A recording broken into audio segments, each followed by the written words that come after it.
세계 토픽 뭐 이런 뉴스로 MBC에서 지난 한 달 전입니다. 2023년 6월 15일에 보도된 영상입니다. 독일 루터 교회인 걸로 알고 있고요. 유럽에서는 목회자 자체가 지금 수급이 많이 부족합니다. 그래서 언젠가 부족한 그 목회자의 대안으로 떠오른 게 AI 목사라고 합니다. 제가 과거에 제가 했던 지난 설교문을 찾아봤었는데요. 2023년 2월 5일 날 제가 6개월 전에 여기 강단에서 청년부 주일 오부 예배 설교 때 AI를 언급한 적이 있었습니다. 그때 제가 한창 GPT 챗이 그 AI 기반 대화형 채팅 프로그램이 나와서 떠들썩 했었을 때 이 강단에서 AI GPT 챗에게 제가 그 설교 준비하면서 물어봤거든요.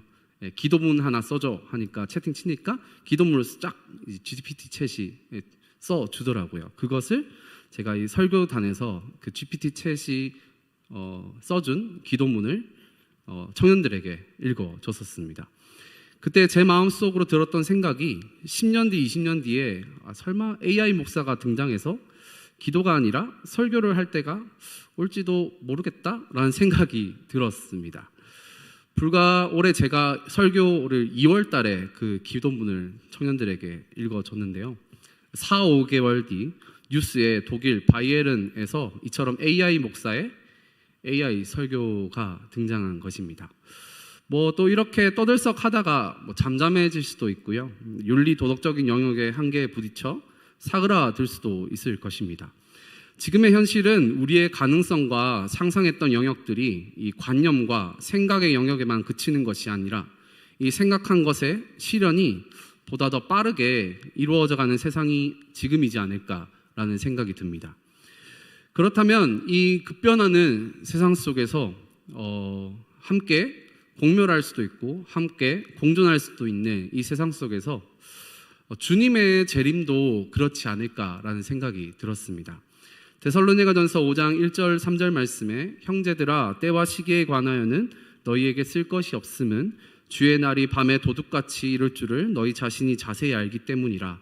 그들이 평안하다 안전하다 할 그때에 임신한 여자에게 해산의 고통이 이름과 같이 멸망이 갑자기 그들에게 이르리니 결코 피하지 못하리라 라고 성경 가운데 기록되어 있습니다. 주님의 오심이 언제일지 때와 시기를 우리는 결코 알지 못하지만 세대주의적인 그런 시각이 아니라 그리스도인으로서 우리는 언제나 항상 주님께서 재림하실 것이라는 확신과 믿음 위에 서 있어야 합니다. 주님의 재림이라는 마라나타의 이 갈망과 소망을 가지고 항상 깨어 있어야 하는 것이 참다운 그리스도인의 모습이라 할 수 있습니다. 7월 한 달 내도록 바울의 선교, 그 하나님의 선교에 대해서 말씀을 드렸습니다.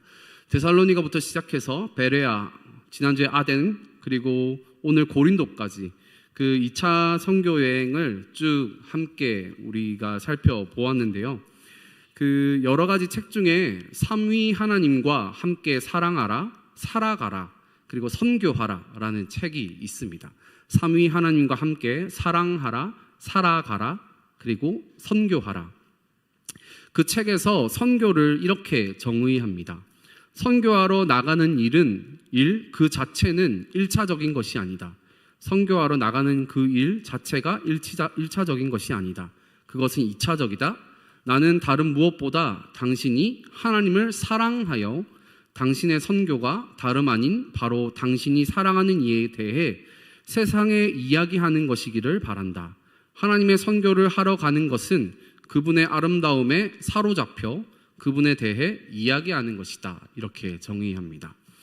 이 책을 읽으면서 가상현실 속에서 설교하고 기도하는 AI 목사와 지금 제가 이 강단에 서 있는 신목사의 차이가 여기에 있음을 저는 깨달았습니다.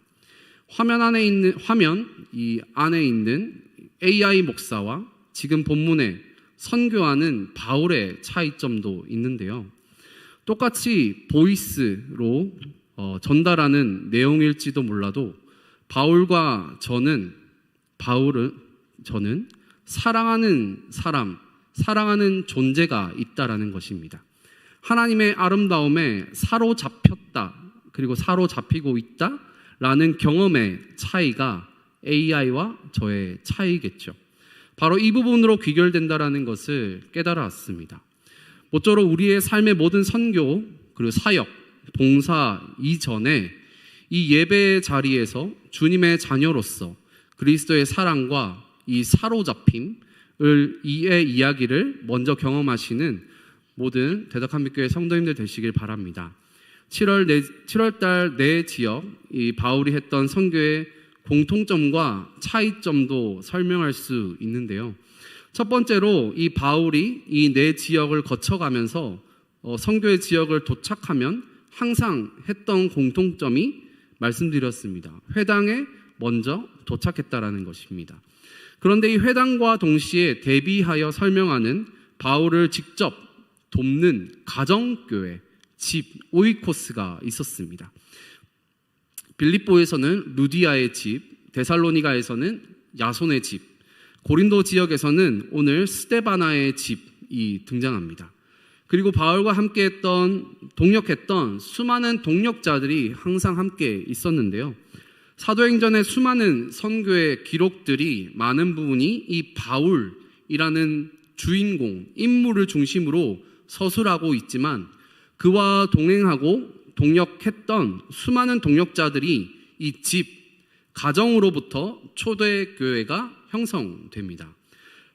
책 중에 바울 교회에서 길을 찾다라는 이 책에서 회당교회 그리고 초대교회라고 할 수 있는 가정교회 이 둘의 차이점을 서술하는데요.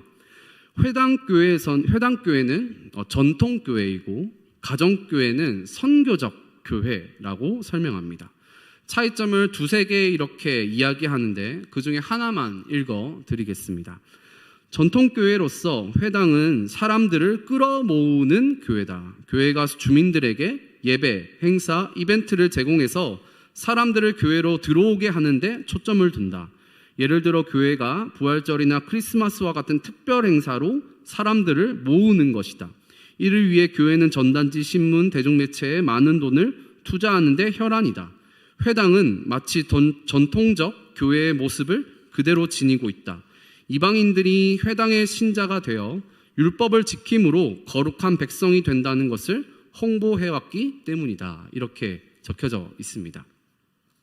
지금부터는 선교적 교회, 가정교회를 서술하는 부분을 읽어드리겠습니다.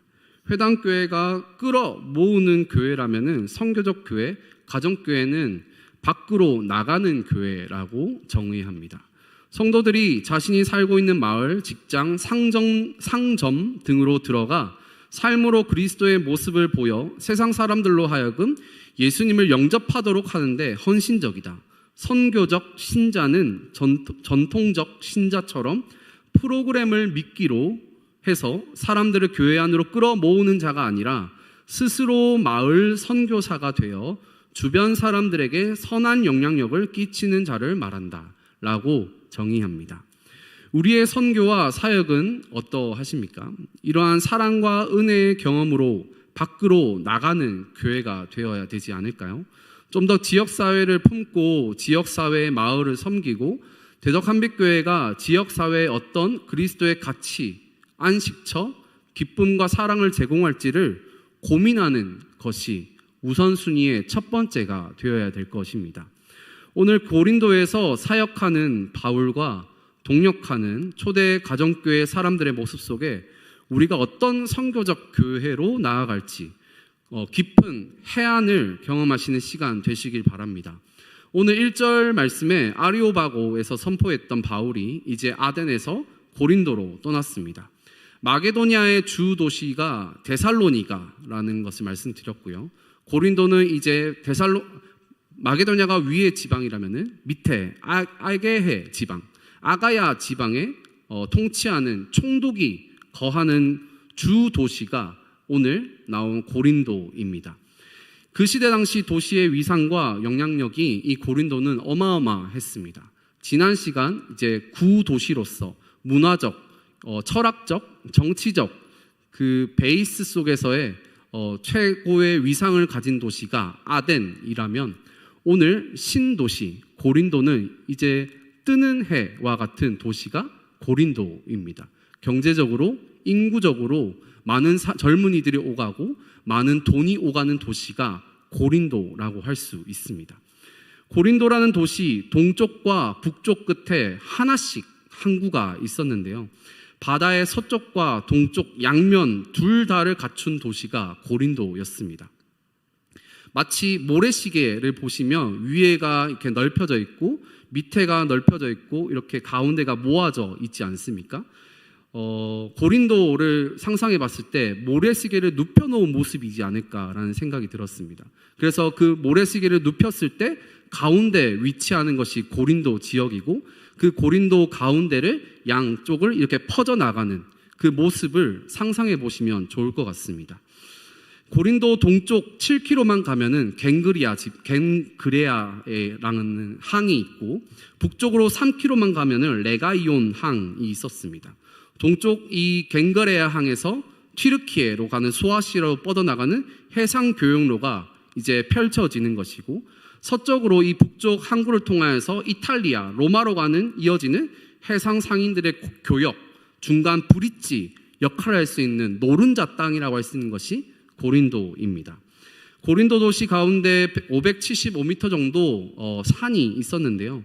그 산 꼭대기에 아프로디테 신전이 있었고 이 신전은 아주 부요해서 1000명 이상 신전의 노예와 여신에게 바쳐진 남녀 창기들을 소유하고 있었다고 합니다. 목포 제가 2주 전인가 제가 말씀을 드렸었는데요. 항구에 대해 모습을 말씀을 드렸던 적이 기억이 납니다. 목포의 유달산이나 부산의 용두산 이렇게 말씀을 드렸었는데 그 용두산을 바탕으로 해서 약간 언덕 이제 산으로 올라가는 그 언덕 기슭에 수많은 무당집들이 이렇게 배치되어 있었습니다. 제가 어릴 적에요. 그리고 그 무당집의 완전 밑에는 이제 도심지가 있어서 거기서는 상가도 있고 자갈치 시장도 있는 그 모습이 목포 유달산에도 똑같이 그렇게 되어 있더라고요. 목포 유달산이 제일 위에 높여져 있고 그 언덕 주위를 둘러싼 수많은 무당집들이 있더라고요. 그 무당집들과 동시에 밑에는 이제 도심 시가지에서 항구와 그리고 목포역이 있고 그리고 시장이 있는 것을 보게 되었습니다. 고린도도 그러하지 않을까라는 생각이 듭니다. 고린도에도 유대인 회당이 진작부터 바울이 오기 전부터 있었습니다. 브리스길라 아굴라가 마침 로마에서 추방을 지금 당하게 된 사건이 벌어지고 이 고린도라는 도시에서 바울과 이 브리스길라 아굴라가 만나게 됩니다. 바울이 어떻게 오늘 텐트 메이커에 대해서 조금 말씀을 드릴 텐데요. 노동 선교를 하고 바울이 생업을 했다라고 나와 있는데 그 목사 이중직에 대한 근거로 등장하는 유명한 구절이 오늘 본문에 나옵니다. 함께 오늘 3절의 말씀을 봉독해 보실까요? 사도행전 18장 3절의 말씀 함께 봉독하겠습니다. 생업이 같으므로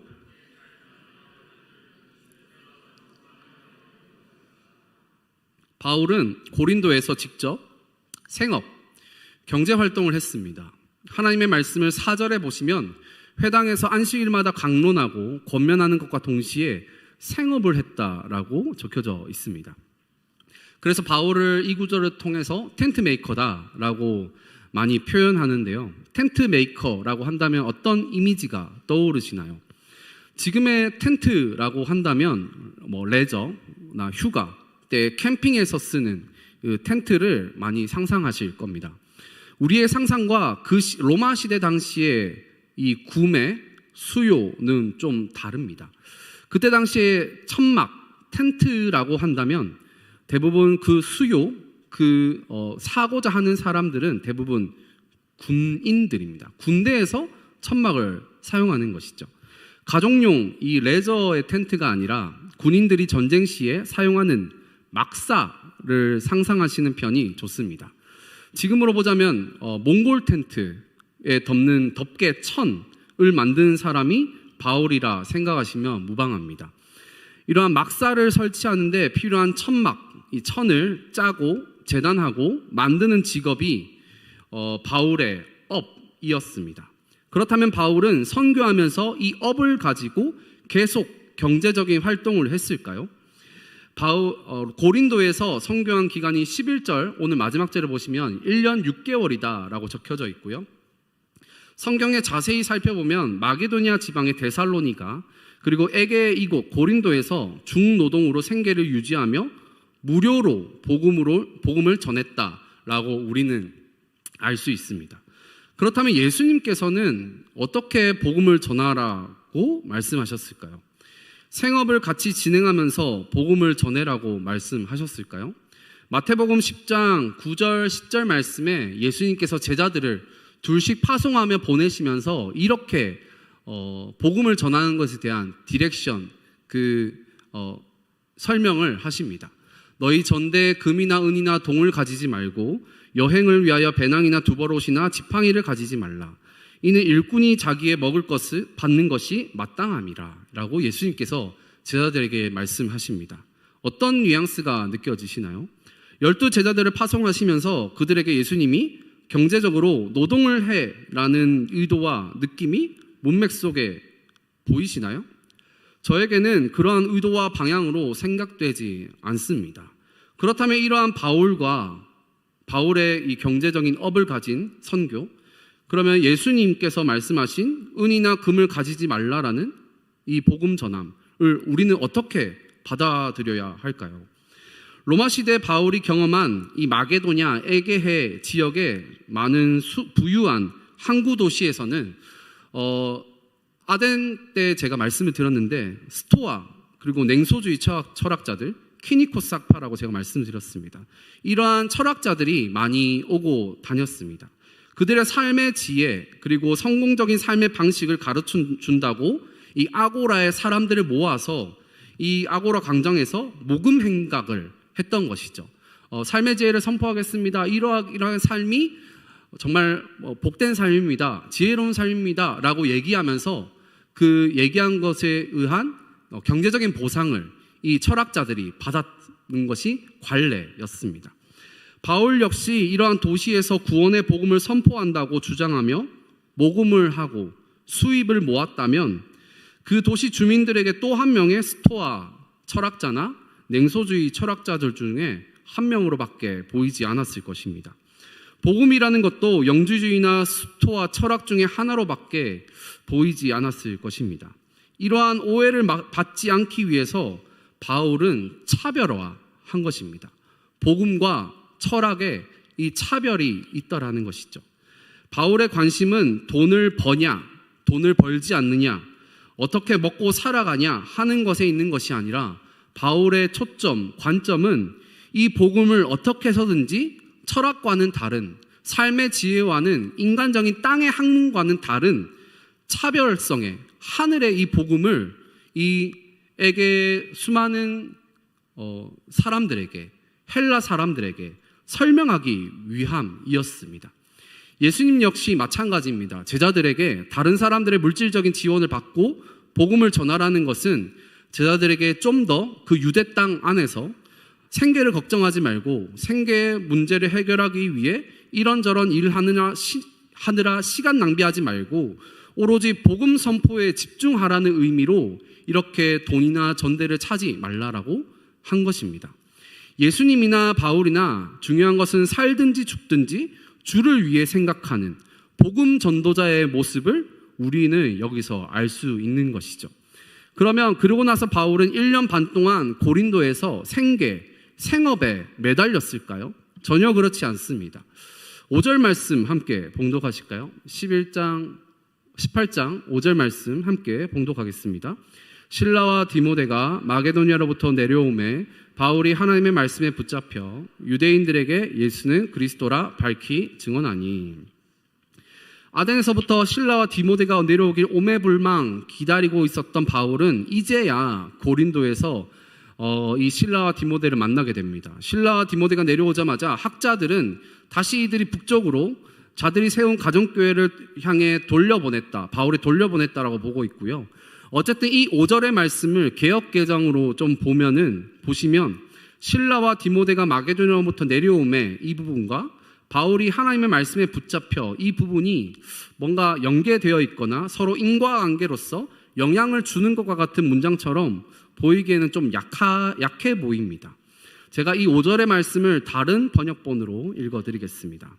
세 가지 번역본으로 제가 한글로 읽어드릴게요. 공동번역입니다. 실라와 디모데오가 마게도냐에서부터 내려온 후로 바울은 유대인들에게 예수가 그리스도라는 것을 증언하면서 오로지 전도에만 힘썼다. 현대인의 성경은 이렇게 적혀져 있습니다. 실라와 디모데가 마게도냐에서 내려와 바울은 말씀 전하는 일에만 힘쓰며 유대인들에게 예수님이 그리스도이심을 증거하였다. 메시지 성경에는 이렇게 얘기하고 있습니다. 마게도냐에서 실라와 디모데가 내려오자 바울은 말씀을 전하고 가르치는 일에 전념할 수 있었다. 뉘앙스가 느껴지시나요? 디모데와 실라가 내려오기 전 바울이 열심히 텐트 메이커 하면서 생업에 힘썼고 감사하게도 우연히 브리스길라 아굴라를 만나 그 집에 얹혀 살면서 또 함께 생업도 하고 복음을 전하고 이러한 일을 하는 것도 참 노력하고 있고 힘쓰고 있는 바울의 상황이었습니다. 그런데 이 실라와 디모데가 내려오고 난 후 상황이 좀 바뀌게 됩니다. 이들이 고린도로 내려온 후로부터 좀 더 그 생업과 노동의 현장에서 벗어나 그리스도를 증거하고 오로지 전도에만 힘쓰고 말씀을 전하고 가르치는 일에 전념하는 바울. 이 노동의 수치가 줄어들고 그 복음 전하는 일의 수치가 늘어나는 모습을 볼 수 있지 않습니까? 실라와 디모데가 와서 생업에 손 떼고 경제적인 활동을 아예 하지 않았다라고 말할 수 있는 근거까지는 아니겠지만 적어도 이전보다 이 실라와 디모데가 내려옴을 통하여서 말씀 전하는 일, 말씀을 가르치는 일에 많은 부분을 이전보다 더 늘렸음을 우리는 다른 번역본에서 알 수가 있습니다. 바울의 관심은 결론적으로 오로지 복음뿐입니다. 빌립보서에 내게 능력 주신 자 안에서 내가 모든 것을 할 수 있다고 했는데 그 앞구절의 말씀, 내가 궁핍함으로 말하는 것이 아니라 어떠한 형편이든지 나는 자족하기를 배웠노니 나는 비천에 처할 줄도 알고 풍부에 처할 줄도 알아 모든 일 곧 배부름과 배고픔과 풍부와 궁핍에도 처할 줄 아는 일체의 비결을 배웠다라고 바울은 빌립보 교회에게 선포합니다. 우리는 이 땅의 현실과 부요와 궁핍과 별개로 살아갈 수 있는 존재가 아닙니다. 배고프면 힘듭니다. 너무 배불러도 힘들죠. 경제생활, 노동이라는 것은 나 혼자 먹고 사는 문제를 넘어 가족이 걸리고 집단이 함께 짊어지는 생사여탈권의 문제일 수도 있습니다. 공동의 현실의 문제이고 가족 전체의 생계의 문제입니다. 이 문제 앞에 우리가 섰을 때 우리는 문제를 넘어설 수 있는 일체의 비결을 배워야 되는 것이죠. 바울이 일을 했냐 안 했냐, 지금 이 시대에 이중직이 맞냐 안 맞냐를 논하기 전에 한국교회와 우리 스스로가 복음을 복음되게 생각하고 오직 이 복음이 정말 귀중한 것인가라는 것을 먼저 살펴볼 필요가 있습니다. 하나님의 은혜가 값싼 은혜가 아니라 값비싼 은혜로서 복음을 선포하는데 우리의 삶이 전념하고 있느냐 우리는 돌아보아야 할 것입니다. 그러기 위해서는 우리는 바울과 같은 오늘 본문의 제목과 같이 설교의 제목과 같이 말씀에 붙잡힌 사람이 되어야 합니다. 내가 말씀을 붙잡고 내가 말씀을 취사 선택해서 선택하고 내가 고르는 것이 아니라 말씀이 나를 붙잡고 가시도록 해야 된다는 것이죠. 나 스스로의 생각과 결정과 판단의 자리, 그것을 통하여 말씀을 재단하는 것이 아니라 말씀으로 생각하고 말씀으로 결정하고 판단하도록 나의 전 인격을 내려놓는 것이 최우선순위인 것이죠. 여러 갈등이 있을 것입니다. 내 생각에 앞서 나갈 때도 있습니다. 그럴 때마다 우리의 몸을 복종시키고 주님의 말씀 앞에 나아가는 훈련을 우리가 부단히 할 때에 주님께서는 여러분의 가정과 일터와 우리 교회를 주님께서 책임지시고 이끌어 가실 줄을 믿습니다. 이러한 복음 전파를 통해 8절에 보시면 고린도 도시의 회당장이 주님을 믿고 그 가족들과 집단이 세례를 받게 되는 역사가 이 바울의 선교의 결과로서 일어납니다. 복음의 긍정적인 일들을 일어날 때 바울에게 어떤 일이 일어났습니까? 패턴 지난 4주간 내도록 말씀드렸습니다. 방해자들이 일어나는 것이죠. 그때 이번에는 선언적으로 밤에 주께서 환상 가운데 말씀하십니다. 지금 유럽으로 들어오기 직전 드로아에서 환상으로 임하셨던 주님께서 지금 이제 유럽에서는 처음으로 고린도에서 환상으로 임하셨는데요. 9절과 10절의 말씀 함께 읽으실까요? 네, 시작. 밤에 주께서 환상 가운데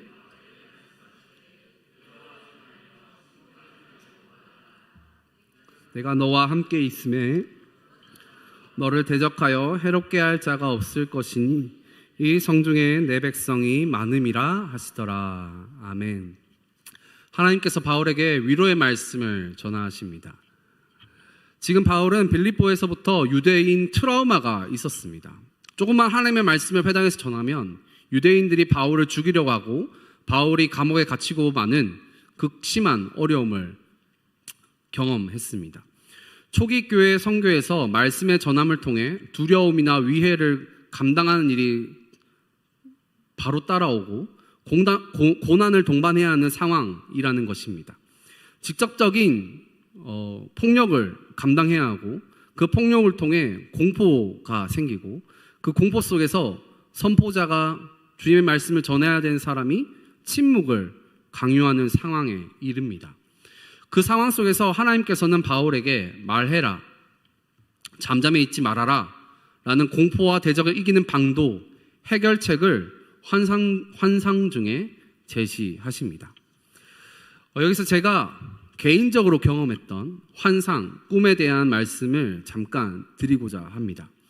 중요한 것은 환상이 아니라 저의 개인적으로 임하였던 그 일들을 통하여서 바울과 함께 하셨던 그 하나님, 저와도 함께 하셨다라는 것을 제 경험 속에서 저의 어려운 형편과 어려움 속에서도 저에게 그리고 여러분에게 담대함과 믿음을 주시는 분이라는 것을 말씀드리고자 합니다. 저는 모태신앙이고요. 학창시절부터 문제를 일으키지 않는 제 스스로 말하기에는 모범적으로 교회에 빠지지 않고 다녔지만 저의 하나님으로 고백하지는 솔직히 못했던 것 같습니다. 중고등학교 학창시절까지는요. 온실 속의 화초처럼 고등학교 때까지 교회에서 이 가정이라는 울타리 속에 신앙생활을 하고 처음 성인이 되어 경험한 대학생활, 세상이라는 곳은 너무 재미있으면서 달콤했었고 또한 상반되게 허무해 보이면서도 허망한 시간들로 대학교 첫 학기를 경험했습니다. 적당히 대학생활하면서 아웃사이더로 지나면서 학부 공부에는 적응하지 못해 제가 안 한 거죠. 네, 학사 경고를 받았습니다. 여름방학이 되고 고민이 들더라고요. 인생이란 뭘까? 나 어떻게 살아야 되지? 네. 보통 그럴 때 대한민국 남학생 1학년 1학기를 마친 대학생이 선택하는 것은 무엇일까요? 군대죠. 네, 군대입니다. 군대 가서 철든다라는 어떤 누군가서부터 들은 얘기가 있었기에 그냥 군대 나가자라는 마음과 동시에 제 마음에 하나 또 들었던 생각이 있었는데요. 그것은 바로 하나님에 대해서 확실히 알고 싶다. 뭔가 이것을 나의 물음표가 아니라 느낌표나 거부할 수 없는 그냥 종교적인 생활로만으로서의 어머니께서 가라고 해서 가는 마지못해 교회를 왔다 갔다 하는 것이 아니라 진짜 하나님이 있는지 없는지, 하나님이 가짜인지 진짜인지를 알고 싶다라는 마음이 들었습니다. 이거를 해결해야겠다라는 생각이 들었어요. 그래서 저희 모교회 이 장로님 한 분이, 부산에 있는 모교회 장로님 한 분이 직장인 DTS를 그때 당시에 다니고 계셨었고, 우연찮게 예수전도단 이란 선교단체에 DTS라는 게 그런 게 있구나라는 것을 처음 알게 되었습니다. 그런데 하반기 이제 텀이 시작한다고 하는데 면접 기간이 이렇게 우물쭈물하다가 그냥 끝나버렸어요. 그러니까 모집 기간이 끝나버린 것이죠. 제가 또 막내고 이렇게 잘 튀지 않는 성격이라 가지고 뭔가 결단을 잘 못 내리는 성향이 있었습니다. 그래서 그냥 군대 나가자 이렇게 생각을 했었어요. 하루는 제가 그런 생각으로 이제 군대 가는 걸로 결정하고 꿈을 꾸는데 저 별로 꿈 잘 안 꿉니다. 네, 꿈을 꿔도 다 잊어버리고요. 제가 선교지에서 선교사로 가는 꿈을 꾸게 되었습니다. 21살 저의 신앙적 상식 안에서 이 선교사라면 말씀을 전하고 예배를 드리는 교회를 세워야 하는데, 제가 그 선교지에 가서 선교사로 그렇게 하지 않고 원주민들과 함께 술을 마시며 꿈에서요. 먹고 마시면서 그냥 방탕하게 놀았던 것입니다. 하루는 이 원주민 그 나라에서 열대우린가 같은 곳이었는데, 이 정부 군인들이 찾아와서 꿈에서 너는 이제 일주일 뒤에 죽을 것이다 라고 저한테 말했습니다. 그리고 사라졌어요. 그래서 저에게 이제 선교의 꿈에서 시간이 이제 일주일밖에 안 남았는데, 그때 제 생각에는 그 일주일 동안 이 마지막 선교의 시간, 한 사람이라도 복음을 전하고 말씀을 전하고 해야 되는데, 우물쭈물 하다가 그냥 또 이전과 다름없이 그냥 일주일의 시간이 흘러가고 말았던 것입니다. 일주일 뒤에 정부 군인들이 저를 잡으려고 이제 출동해서 왔었어요. 그때 당시에 어르신들은 좀 아시겠지만 포청천 혹시 아시나요? 포청천에 개작두를 들고 군인들이 이렇게 저를 잡으려고 왔습니다. 제가 이제 포승줄에 묶여가지고 작두에 제가 목이 이렇게 딱 걸렸어요. 꿈에서입니다. 그래서 꿈에서 작두로 제 목이 댕강 잘렸습니다. 들으면 안 되는데 애기는 들으면 안 되는데 목이 꿈에서 댕강 잘렸어요. 그래서 목이 이렇게 목만 떼굴 이렇게 하다가 땅에 옆으로 이렇게 눕게 된 겁니다. 그러면서 눈물이 옆으로 이렇게 또르르 흐르면서 제가 선교지에 있었던 수많은 잘못들이나 후회되는 시간들, 그냥 흥청망청 놀았던 시간들이 필름처럼 순식간에 수룩 다 사라지는 거예요. 그러면서 새벽 3시 33분에 딱 깨어났습니다. 제가 들었던 마음은 어떤 마음이었을까요? 제가 또 이렇게 우물쭈물하고 막내이고 선택을 잘 못한 성격인데 또 그냥 생각만 하고 꿈에서처럼 뒤늦게 시간 흘려보내다가 이도 저도 안 되겠다라는 생각에 확신이 들었습니다. 이번에는 제대로 결정을 하고 정말 생각만이 아니라 행동을 해야겠다라고 해서 바로 그날 이제 새벽을 그냥 보내고 선교단체에 직접 면접 기간이 끝났지만 들어갈 수 있냐 제가 직접 전화하고 저의 인생의 터닝 포인트가 되는 그 6개월의 시간들을 보냈습니다. 6개월의 시간이 마치고 난 뒤에 뭘 하든지 나는 이제 하나님 손바닥 아니구나 라는 마음이 들었었고, 언제 어디서 무엇을 하든지 내가 행위로서 하나님을 기쁘시게 해드리는 것이 아니라 선언적으로 하나님께서 나를 이끌어 가시고 하나님께서 언제나 나와 함께 하시는구나, 하나님의 그 선하신 손길이 나와 언제나 동행하시는구나 라는 확신이 들었습니다.